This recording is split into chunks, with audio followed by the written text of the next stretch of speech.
강해 중입니다. 수요일날 너희를 위해 도피성을 정하라, 이런 주제로 하나님 말씀을 전하겠습니다. 이제 이 앞에 19장까지 이제 정복한 땅에 대한 땅 분배를 모두 마친 상황입니다. 그래서 앞에 19장 51절 보니까 이에 땅 나누는 일을 마쳤더라, 이렇게 기록하고 있어요. 그런데 그 이후에 또 하나의 하나님의 중요한 명령이 떨어집니다. 바로 도피성이라고 하는 제도예요. 여러분, 이 제도를 간단히 말하면 어떤 살인과 같은 엄청난 죄를 저지르잖아요. 이게 살인은 참 이게 어떤 경우에도 용납할 수 없는 그런 죄잖아요. 어쨌든 살인과 같은 엄청난 죄를 저질렀어도 보복자들에 의해서 죽지 않는 어떤 안전지대를 만들라는 거예요. 근데 여러분, 땅 분배 속에서도 우리가 참 중요한 여러 가지 메시지를 발견했는데 오늘 이 도피성도 마찬가지입니다. 아니, 그냥 살인자든 살인을 저질렀는데 그냥 그들을 보호하라고? 그 정도의 육적인 메시지면 우리가 공부할 필요가 없겠죠. 그렇다면 한마디로 하나님께서 우리에게 어떤 구원의 비밀과 같은 메시지를 전하고 있는가? 사실은 이 도피성은 교회와 관련된, 교회가 가지고 있는 사명과 관련된 영적 메시지를 담고 있습니다. 오늘도 말씀해 보니까 너희를 위해 도피성을 정하라. 누구를 위한 도피성이라고요? 너희를 위한, 우리를 위한, 여러분들을 위한 도피성을 정하라는 거예요. 자, 담겨진 영적인 의미를 함께 살펴보겠습니다. 첫 번째입니다. 너희를 위해 도피성을 정하라. 왜 도피성 제도를 말씀하셨는가? 첫 번째 영적인 의미입니다. 하나님이 명령하신 제도다, 이렇게 기록하죠. 1절, 여호와께서 여호수아에게 말씀하여 이르시되 그랬습니다. 하나님은 어떤 중요한 영적인 일들을 해나가는 데 있어서 항상 모세 때도 그렇고 여호수아에게도 그렇고 먼저 주님이 말씀하세요. 먼저 주님이 명령하십니다. 너는 가라, 너는 멈춰라, 그 땅을 정복해라.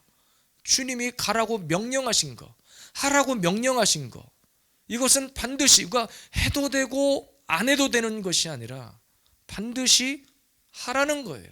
명령입니다. 도피성도 마찬가지입니다.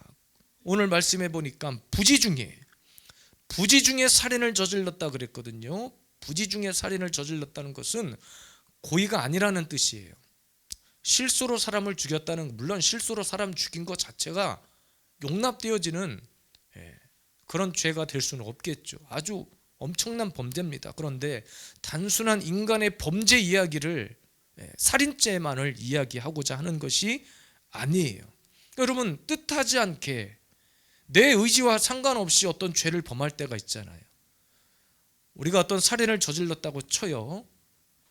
그러면 안 되지만 그런 일이 발생했다고 칩시다. 근데 나는 살인을 저지르려고 한 게 아니라 싸움을 말리려고 했어. 싸움을 말리려다가 사람을 이렇게 잡았는데 그 사람이 넘어져서 죽어버렸어요. 예를 들었어.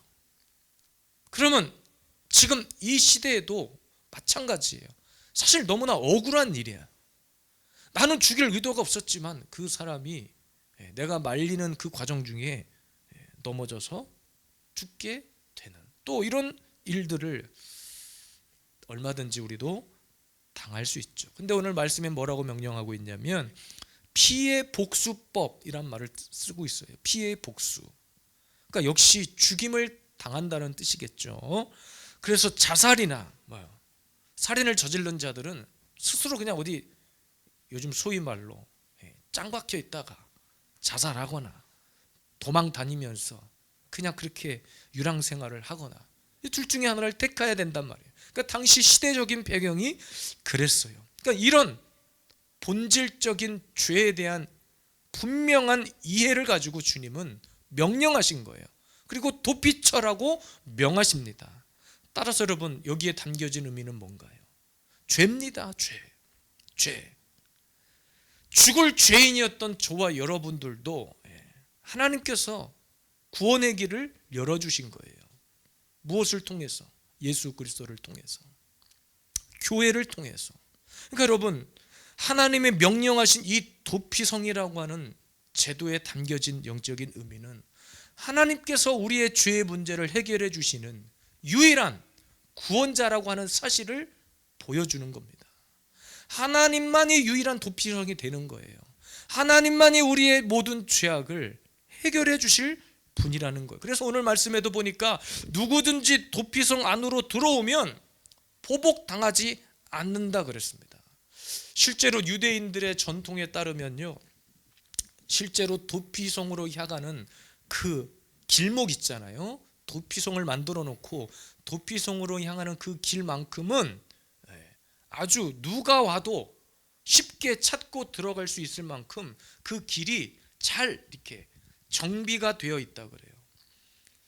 그리고 심지어는 도피성을 만들어 놓고 여기가 도피성입니다 하는 표지판을 걸어 놓을 정도로 당시 지금 현재 유대인의 전통에 따르면 굉장히 그들에게 있어서는 중요한, 아주 중요한 보호 장치인 거예요.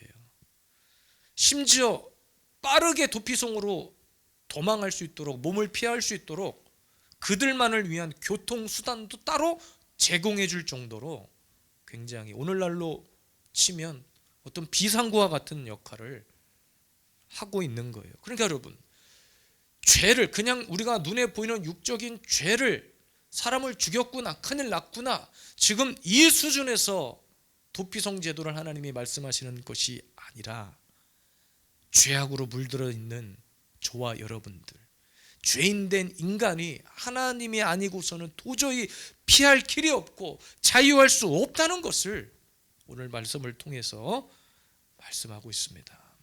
6절 말씀해 보니까 그 살인자는 회중 앞에 서서 재판을 받기까지 또는 그 당시 대제사장이 죽기까지 그 성읍에 거주하다가 그 후에 그 살인자는 그 성읍 곧 자기가 도망하여 나온 자가 자기 성읍 자기 집으로 돌아갈지니라. 둘 중 하나예요. 재판을 통해서 무죄를 받든지 아니면 대제사장이 죽든지, 그러니까 판결할 사람이 없든지. 그래서 여러분, 우리의 대제사장 되어주시는 예수님께서 뭐 한 거예요? 죽으신 거예요. 무엇 때문에? 우리의 죄 때문에. 따라서 도피성의 구원의 역사는 지금도 계속되고 있습니다. 여전히 주님이 우리의 도피성이 되어주시는 거예요. 여전히 교회는 가장 안전한 곳이 되어야만 합니다. 예수 그리스도의 십자가가 가장 안전한 도피성이에요.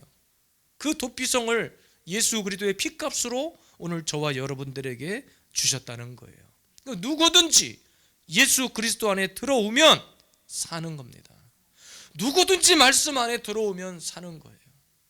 오늘도 이렇게 우리 추정현 성도님의 회복의 간증을 들으니까 너무 기쁘고, 너무 기뻐요.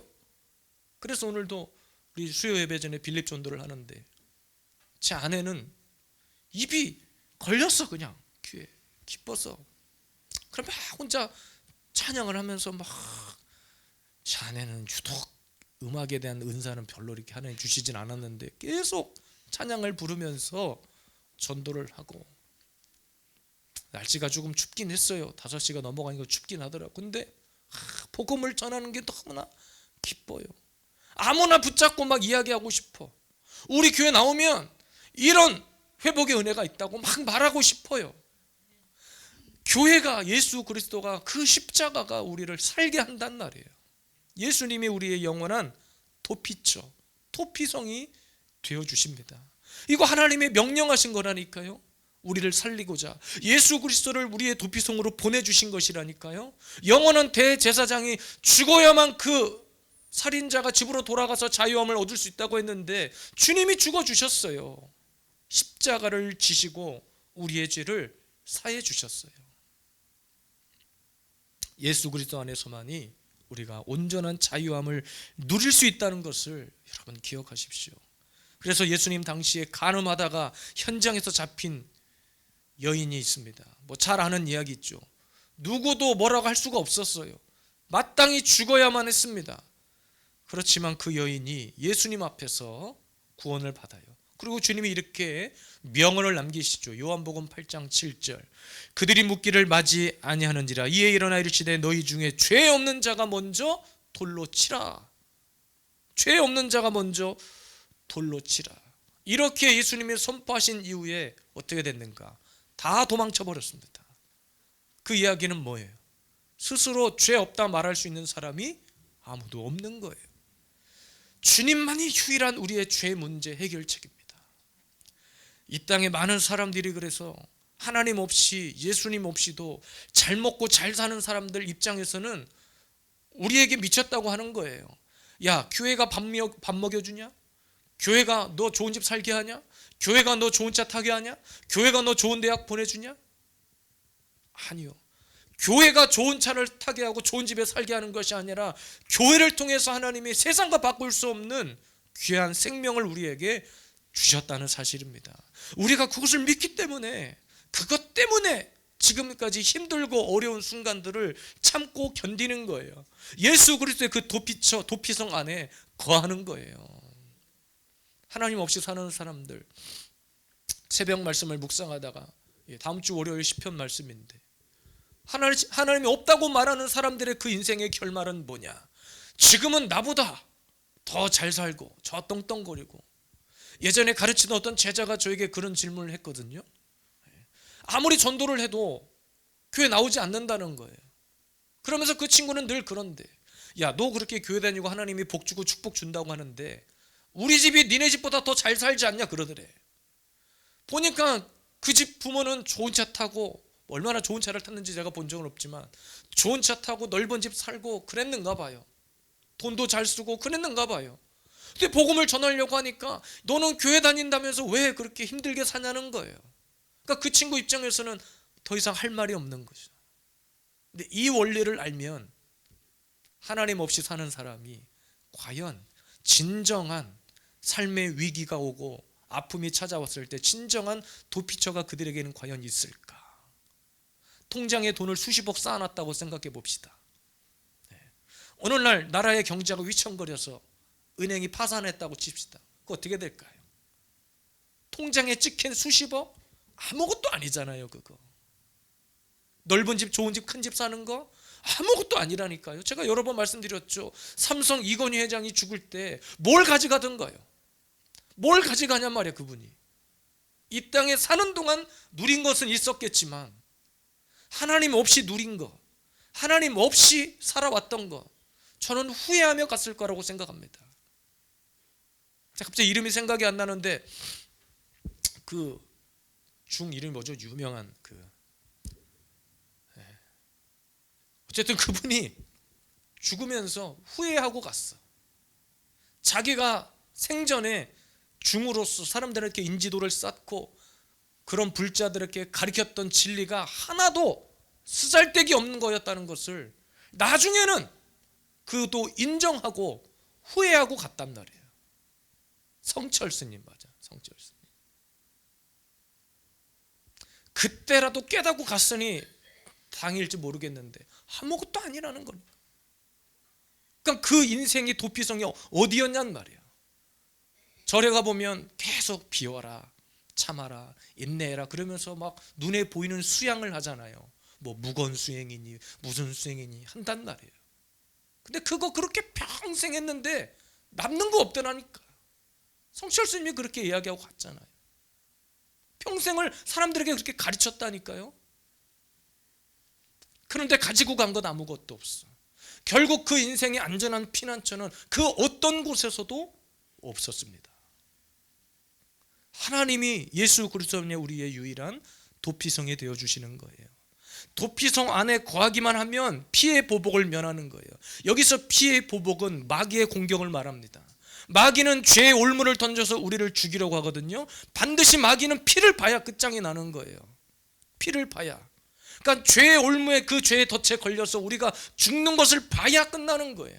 그런데 예수 그리스도 안에 그 도피성 안에 거하기만 하면, 교회 안에 거하기만 하면 피 볼 일이 없는 거예요. 우리의 싸움은 혈과 육에 대한 것이 아니라고 했거든요. 어둠의 권세와 영적 전투예요. 우리가 예수 그리스도 안에 도피성에 있기만 하면 그 게임은 이미 끝난 거예요. 이 땅에 많은 사람들이 그래서 하나님 없이 교회를 비방하고 예수 그리스도를 믿지 않고 오늘도 복음을 전하지만 많은 사람들에게 전도용품을 나눠주고 예수 믿고 행복하세요, 맛있는 건빵 드셔보시고 길 건너편에 있는 예수비전 세움교회 한번 나와보세요. 어떤 분들은 관심을 보이기도 하고 어떤 분들은 심지어 가다가 에이 핫팩인 줄 알았네, 그럼 다음에 핫팩 드릴게요, 뭘 달라고 요구를 하시대. 이제 전도를 하려면 핫팩을 주셔야지 막 이런 식이에요. 핫팩 전도하면 되죠. 근데 여러분, 그렇게 전도지를 받아가는 수많은 사람 중에 예수 그리스도의 복음이 들어가서 한 사람이라도 이 예수 그리스도의 도피처 안으로 들어올 수만 있다면 우리는 그 일을 계속해야 되는 거예요. 많은 사람들이 노방전도는 효과가 없다고 말해요. 온라인 미디어로 전도를 해야 되고 교회를 알려야 되고 하는데 물론 그것도 좋은 효과일 수 있지만 왜 우리는 복음을 전하는가? 일주일에 한 번씩 목사님들이 모여서 막 복음을 전해요. 이번에도 참 아파트에 이렇게 전도지를 붙이는 목사님들과 모여서 일주일에 한 번씩 전도를 한단 말이에요. 근데 그 전도를 하고 딱 나와서 이제 식사를 하려고 가는데 그 목사님한테 누군가 계속 전화가 한두 통 전화가 와요. 왜 우리 집 아파트 대문에다가 이걸 붙였냐는 거예요. 끈적끈적한 것을 붙였는데 문이 썩어버린다는 거예요. 이거 조그마한 스티커 하나를 붙인 거예요, 전도지 하나를. 근데 문이 썩어버린다는 거예요. 왜 이거를 붙였냐, 당신이 물어낼 거냐, 뭐 어쩌네. 교회는 항상 늘 약자니까 목사님이 그렇군요, 문이 썩는군요, 문이 부식되는군요, 네 알겠습니다, 다음부터 조심하겠습니다. 또 어떤 분은 전화해가지고 그 집 아파트 대문 앞인데 CCTV가 있었나 봐요. 교회에서 중국인 사람들을 사다가 붙이는 거 아니냐는 거예요. 그러니까 여러 목사님들이 붙였는데 누가 붙였는지는 모르겠지만 자기가 막 목욕을 하고 있었대. CCTV로 보니까 누가 붙이고 가더래. 그리고 목욕하는 시간만 아니었으면 나가서 잡으려고 했다는 거예요. 제가 약간 그날 입고 간 복장이 거의 난가 가서 잡으려고 했다는 거예요. 붙이는 그 순간을 딱 잡으려고 했다는 거예요. 그러면서 목사님에게 그래요. 당신도 먹고 살려고 하는 짓인 건 내가 알겠는데 이거 붙이면 대문이 썩는다. 뭐 문이 스티커 하나 붙였는데 문이 썩는다고 그러는 거예요. 그럼에도 불구하고 우리는 복음을 전하는 이유가 뭐예요?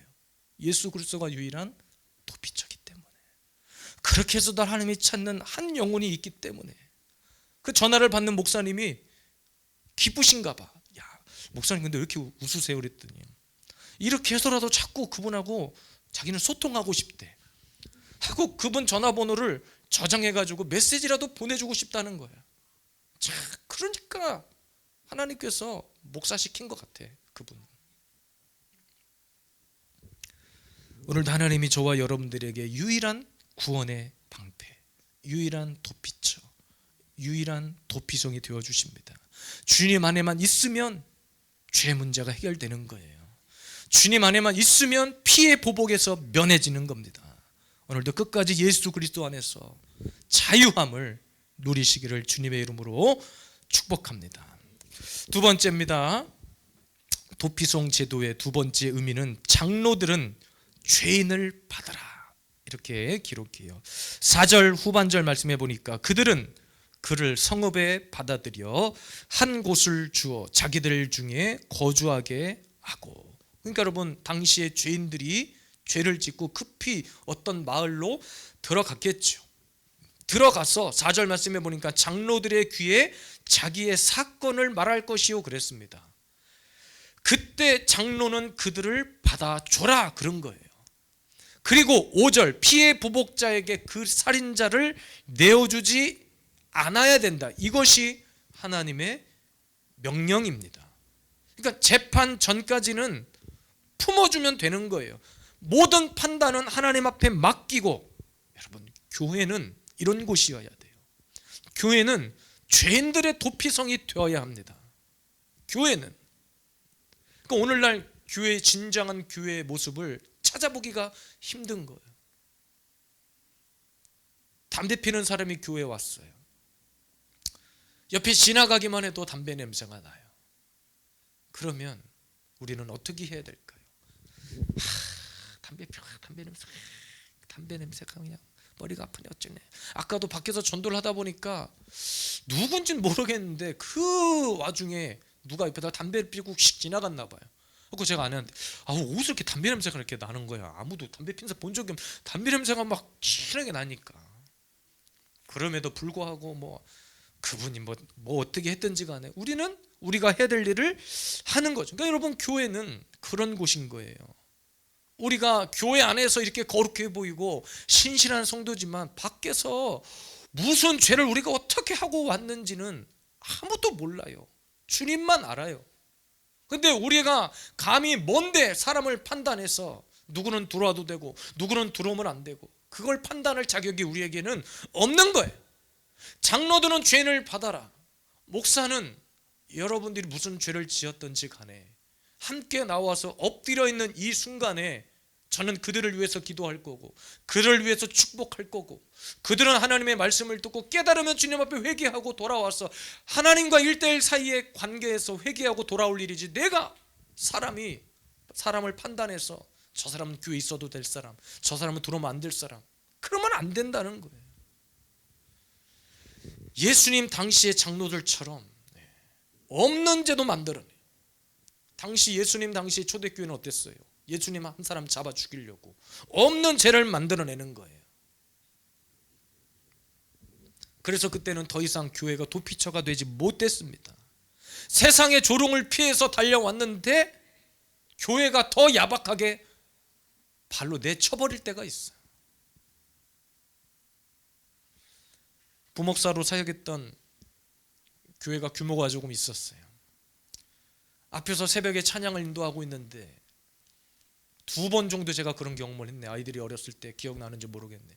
찬양 인도를 하고 있는데 저 문 뒤에서 누군가 술을 취해가지고 예배당 문을 탁 열고 들어와서 이러고 서 있어요. 시끄럽다 이 말이야. 교회 바로 앞에 건너편에 사시는 분이었는데 시끄럽다 이 말이야.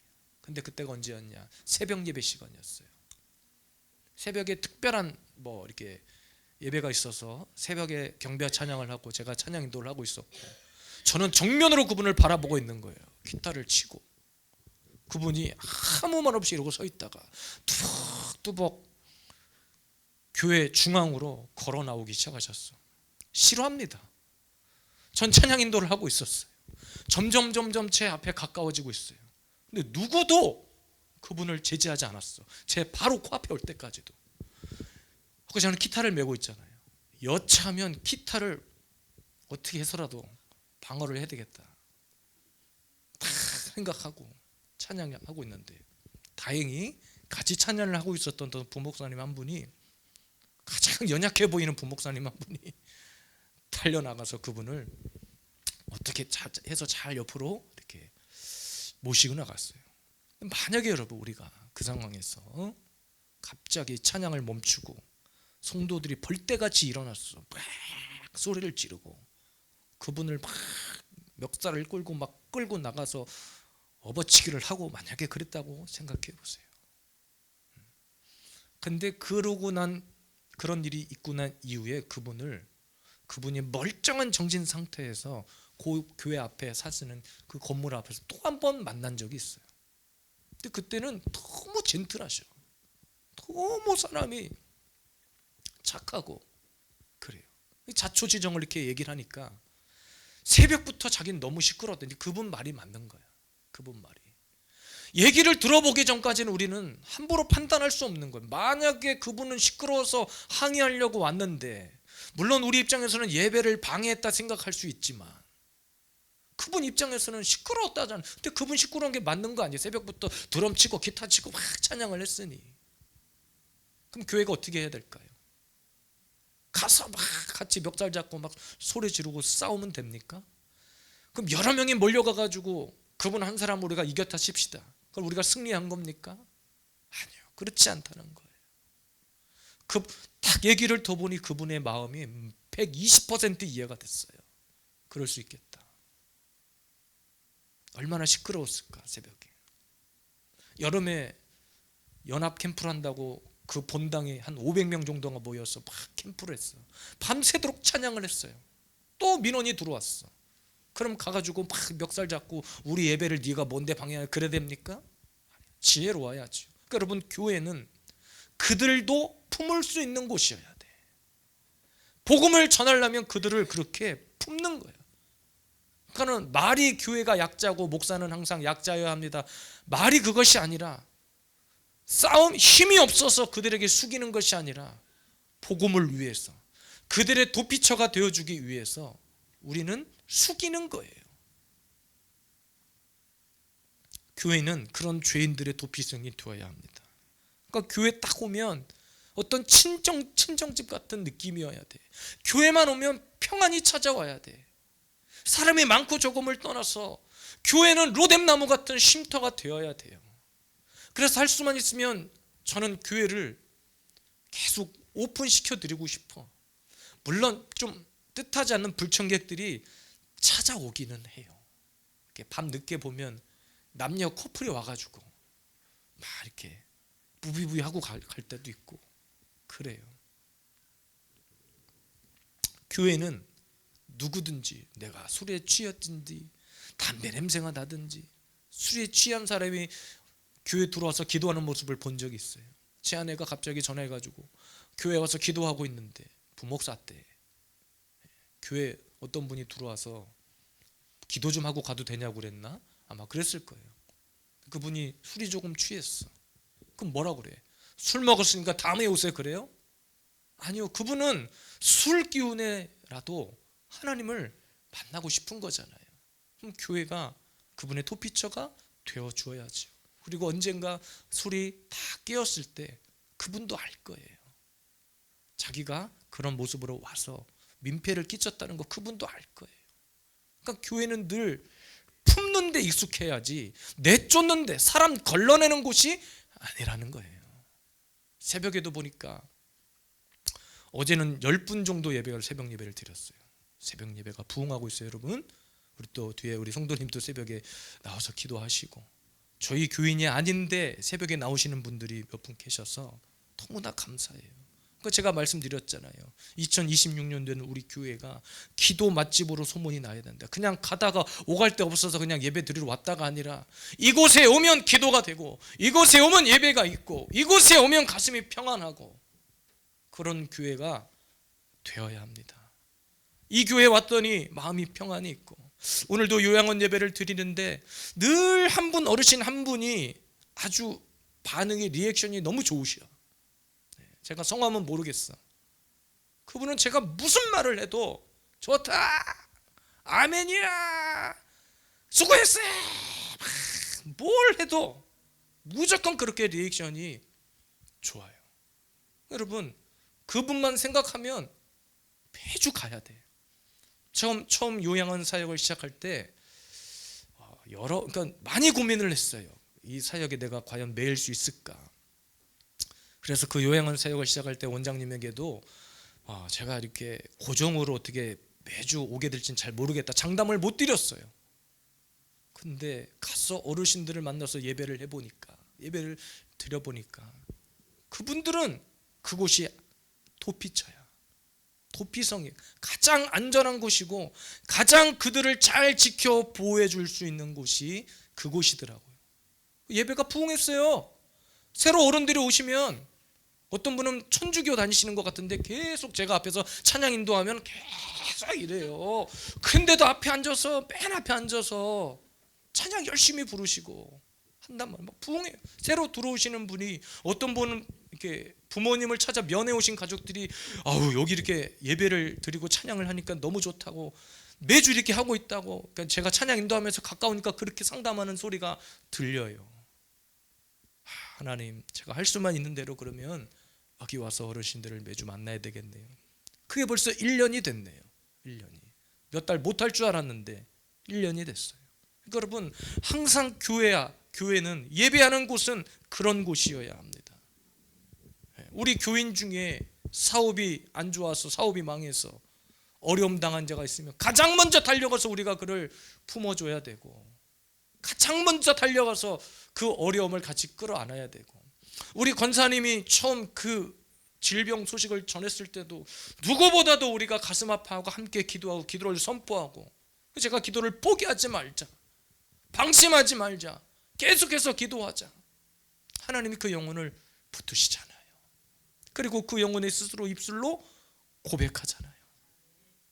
참 지난주에도 그 문자 내용 보고 제가 너무나 가슴이 칭했는데, 내 기도가 서툰가 봐. 아니요, 서툰 기도, 잘하는 기도는 없어요.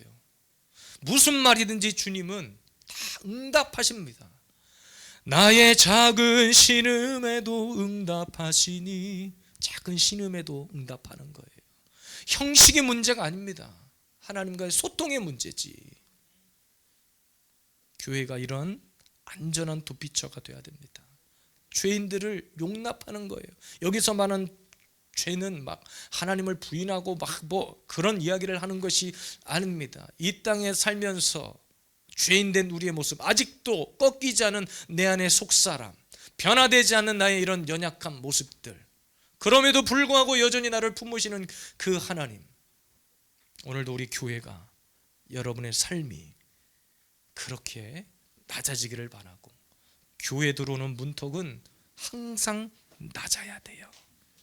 예수님이 다 오라고 그랬어요. 병든 자도 오라고 했고, 부한 자, 가난한 자, 누구든지 다 오라고 했습니다. 의인을 부르러 온 것이 아니라 죄인을 부르러 왔다 했습니다. 연약한 인생들의 보호자가 되어 주어야 합니다. 우리 사랑하는 여러분, 우리 교회와 여러분의 가정과 여러분의 인생 가운데 이런 도피성의 은혜가, 주님의 보호하심이 날로 충만해지기를 주님의 이름으로 축복합니다.